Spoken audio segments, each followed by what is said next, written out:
Welcome back, everybody. Today we're going to do another highly requested video when the Swedish Air Force SR-71 Viggen, I believe is how that's pronounced, saved the Lockheed SR-71 Blackbird.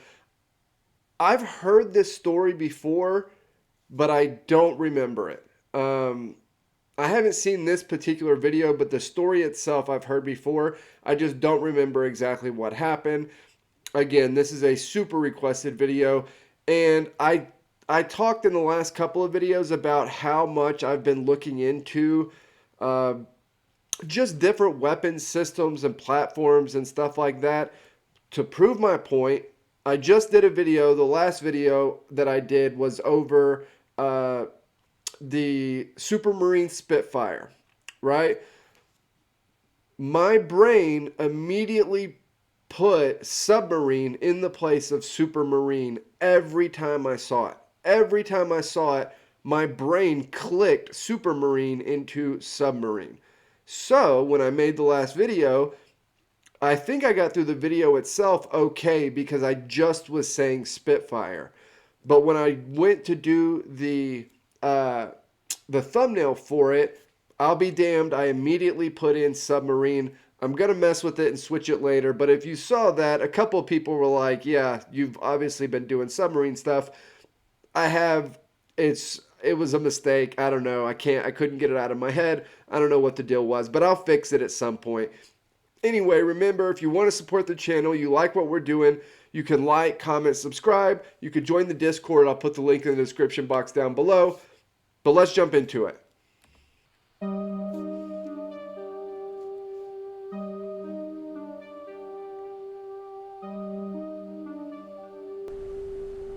These two United States Air Force pilots are preparing for a highly classified mission and will fly the fastest, highest flying aircraft ever, the SR-71. Unofficially known as the Blackbird, it's a long-range, advanced strategic reconnaissance aircraft.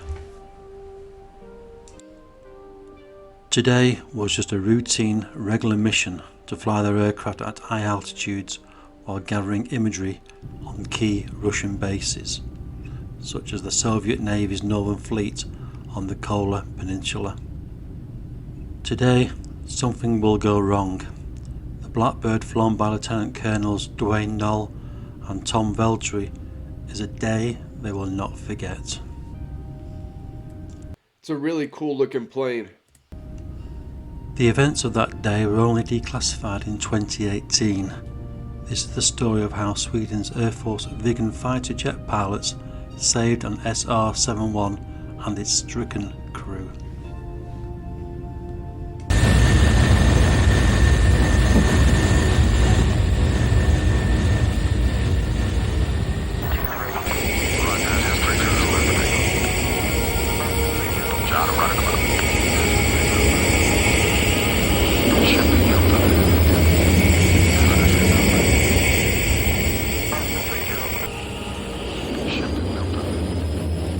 Obviously, the whole thing with these types of planes were they went really, really high and really, really fast.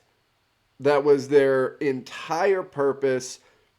You know, they're flying high enough. There's a whole couple reasons for it, but essentially they're out of range and fast enough that they are outrunning Soviet defenses, whether that be radar or SAM sites or whatever. It's, you know, there's a whole couple different things, but the whole purpose of the plane is really high, really fast. On the 29th of June, 1987, we were flying an SR-71 sortie through the Baltic. It was a pretty normal sortie that we'd flown many times before. However, on this day, we had a little problem. The right engine on the aircraft blew up, exploded. Yeah, sounds like a little problem. Just as we were about to make our turn back to the south. We handled the emergency, going straight ahead for a few minutes, but then turned south. The airplane, although we started off at 80,000 feet, When we lost the right engine, we fell about 40,000 feet in less than a minute. God. Finally, we started our left turn back to the south and decided to head straight for Gotland Island, and because we knew we could be in trouble. And when I say that, the aircraft flies pretty good on one engine, but not at Mach 3 and not at 80,000 feet. So by the time we leveled off at about 25,000 feet, we were going about 380 knots. And we didn't know what to expect, but we knew we could be in trouble. Yeah, so again, the whole purpose, the whole design, defense, everything of the plane is really high, really fast. And now you don't have either one. You can't fly really high and you're not moving very quickly. So, and not only is this a dangerous situation for the pilots, the US does not want the Soviets anywhere near these aircraft. They don't, they don't want them to get their hands on one piece of these planes.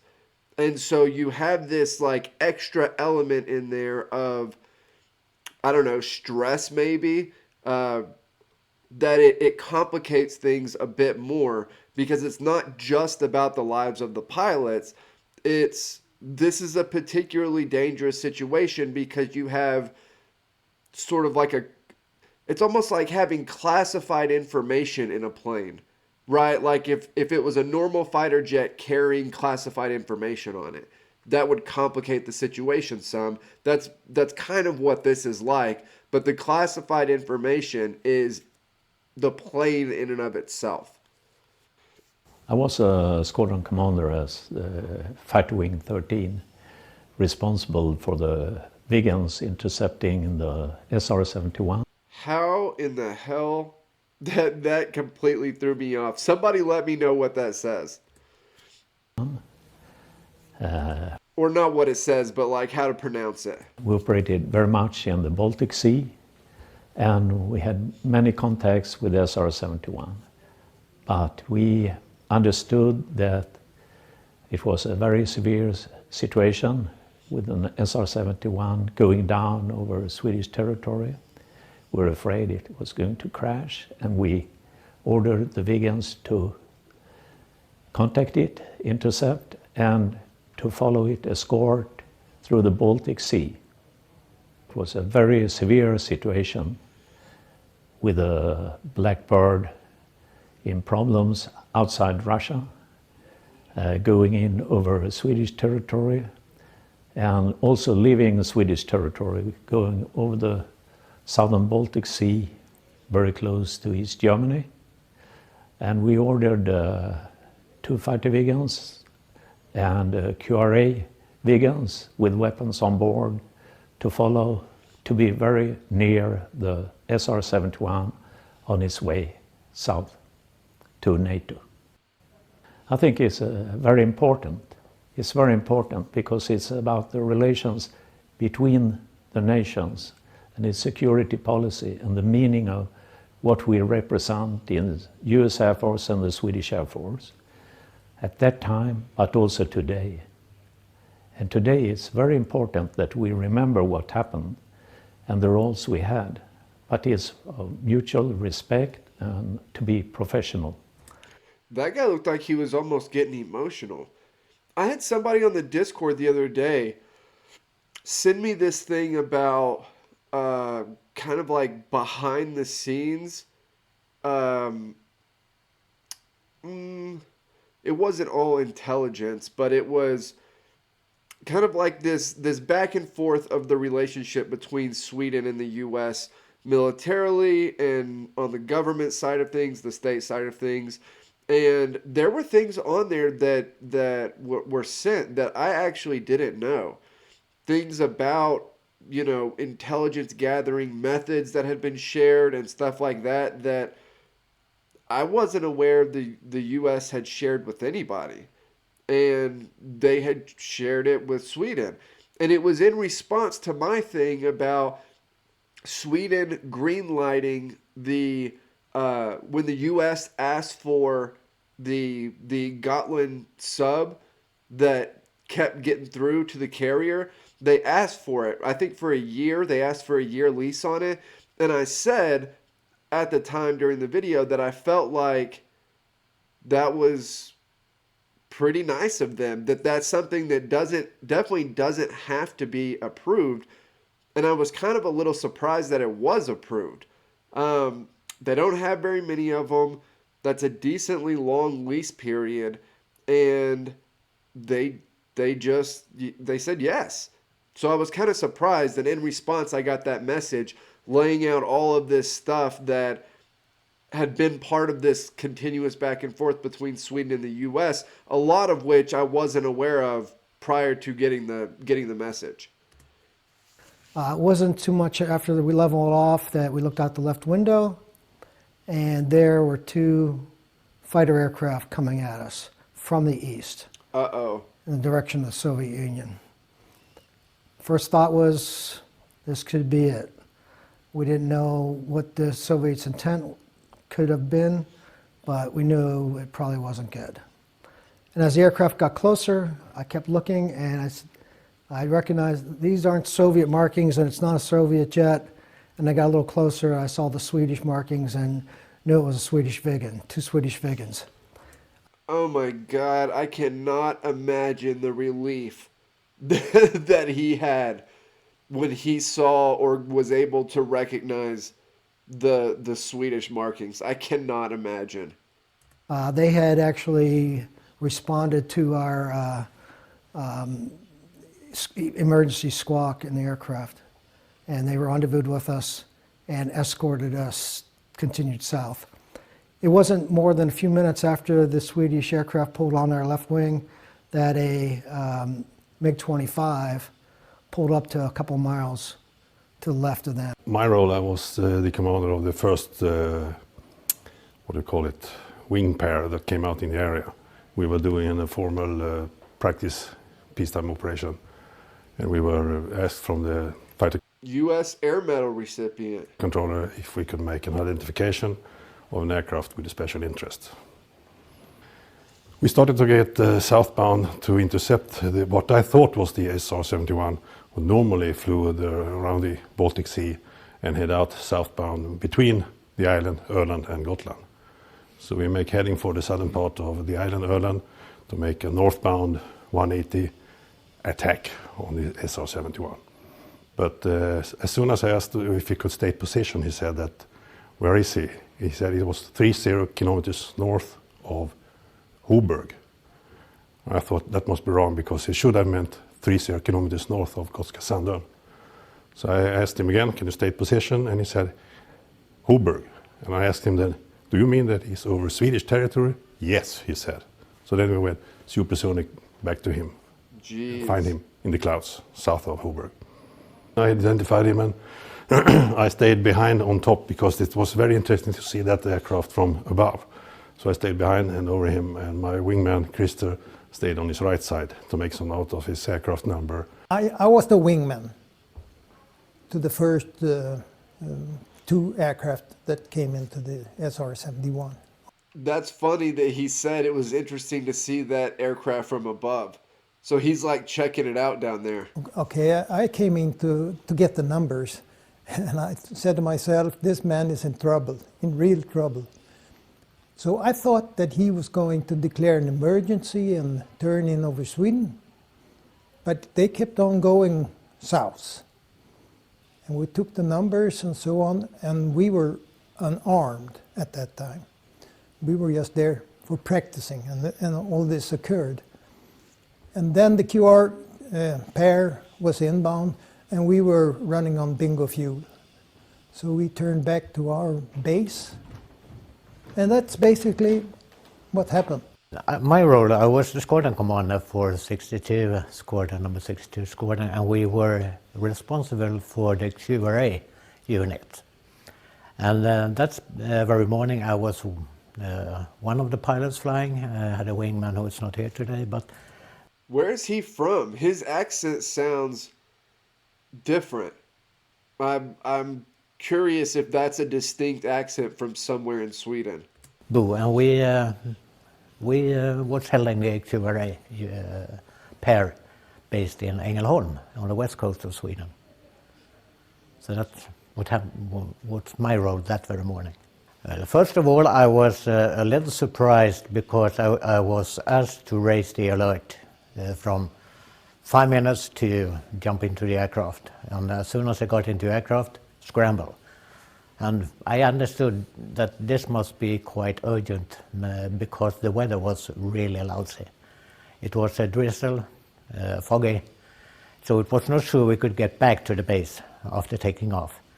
So my first reaction was, this must be very important. So we started up eastwards, climbed to roughly 20,000 feet, flew as fast as I could above the territory because I couldn't get supersonic, but close enough. And then it took just a few minutes and then I was in the Baltic. Got the SR-71 in sight, and it was really tricky to reduce the speed because it was flying quite slow. So I had to That's what I was going to say. You do not have to get supersonic to catch that thing. make a big turn. So I know the guys from the SR-71 thought we were coming from the east, but we came from the west. So I had to go on. I went on to the SR-71 on its right side because I didn't know if they were aware that we were there. So I just did a flyby quite close to the cockpit, showed my national registration, and went backward, and my wingman went forward. And we kept that position and following for 6 minutes, I think. And then we had to abort the mission when we came to Danish territory, so we had to go back to our base. Found out later from NSA that they were under orders to force us to land. They wanted the aircraft or to shoot us down. So without the Swedish Viggens rendezvousing with us and escorting us, we wouldn't have made it home alive. Yeah, he's talking about the Soviets. For sure. For sure. You had to have expected that if they came across you, they were going to shoot you down, and with you flying so low and so slow, they were going to come across you. I mean, I don't know, just a dangerous situation. Again, we're here today to celebrate and pay, to recognize the amazing courage and valor of the 4 Swedish pilots. And I say 4 because initially it was 2, but they were starting to run out of fuel and ended up having to go back to their home base when 2 other Swedish Viggens came up and escorted us, continued south and then to the west towards West Germany, which is where we landed. Again, I don't think they knew the threat that was, or what had actually happened at the time. They just knew they saw an SR-71 in trouble, and they came to our rescue. Again, I found out from NSA later on that the Russians or the Soviets had actually launched as many as 20 aircraft, hoping that the Viggens would have to pull off and we would be all alone. And they would have, well, I wouldn't be here today telling you this story, so that's why it's so great to be able to recognize the events of that day and what the Swedish Viggen pilots did. I gave them all a hug and thanked them. I said, it's not often that you get to actually meet somebody that saved your life. And I asked them, I said, have you ever had someone save your life? And they said, well, I'm not sure. Well, I know exactly who saved my life, and I'm with them right now, so. Yeah, that's interesting. Yeah, I mean, scrambling 20 fighters, there wouldn't have been much the Swedes could have done there. They would have had to turn around. They're there essentially. Well, they're there for the situation because a fighter comes across. There's 2 escorts there. The fighter's not going to jump in. But if there's 20 of them, 10 of them, whatever, that becomes a much different equation. But yeah, I mean, seriously, the plane doesn't get shot at because it has escorts. The 20 didn't show up, but there was one that showed up that absolutely would have shot you down. So, man. I would like to add one thing. My front seater pilot, Dwayne Knoll, was not able to be here today. He had just had back surgery, but he wanted to make sure that everyone knew he sends his not just regards, but also his congratulations and thank you to the Swedish pilots as well. As responsible for the intercept, the command structure, high-level management on Sweden when this happened. And we got so worried because if you have this at 70,000 feet and it goes down with a descent speed of 40,000 feet a minute from this, going down. It's not going like this. It's going like this.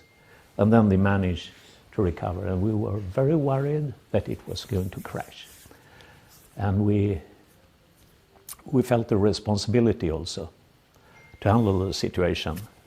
And there is a meaning of that we ordered the Viggens to be very close to the SR-71 on this very dangerous way out of the Baltic. Like that.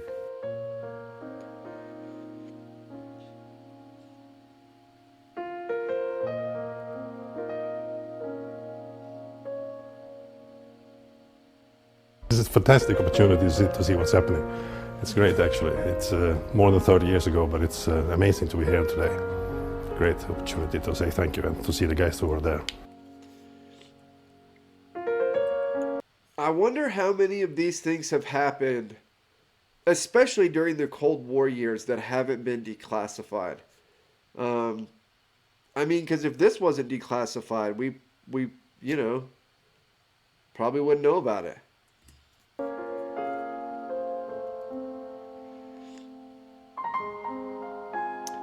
And you wouldn't be able, even if it like leaked out or something, you wouldn't be able to officially recognize these pilots because it hadn't been declassified.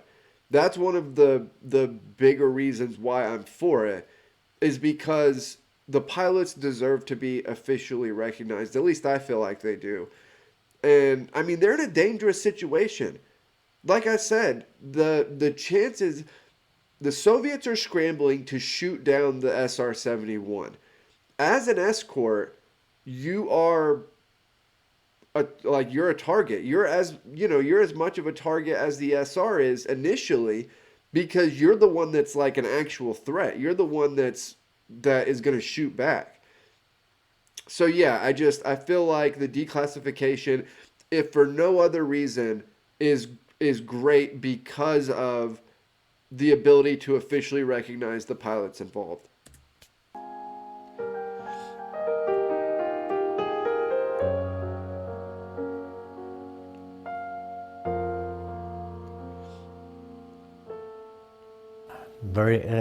First of all, very honored to get the medal, and I'm really astonished that what happened 31 years ago should end up in a ceremony like this. Never could imagine.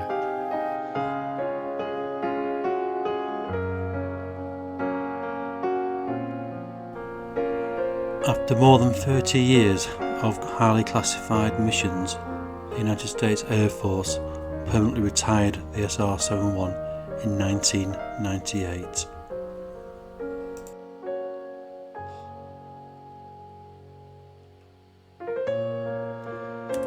Man, great video, great story. There are things that the U.S. does that I absolutely do not like or agree with, or, I doubt that anybody agrees with everything that their state or country does.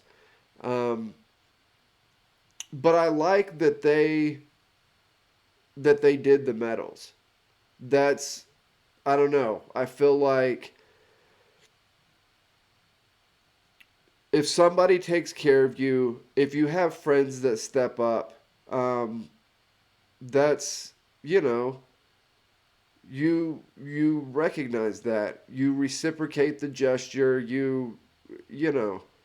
So even though there are things the US does and has done and probably will do that I disagree with, I like that they did the medal ceremony. I like that they gave the medals. They deserved it. They deserved it. So, yeah, great video. As always, like, comment, subscribe. Help me keep building the channel over here, and I will see you all next time.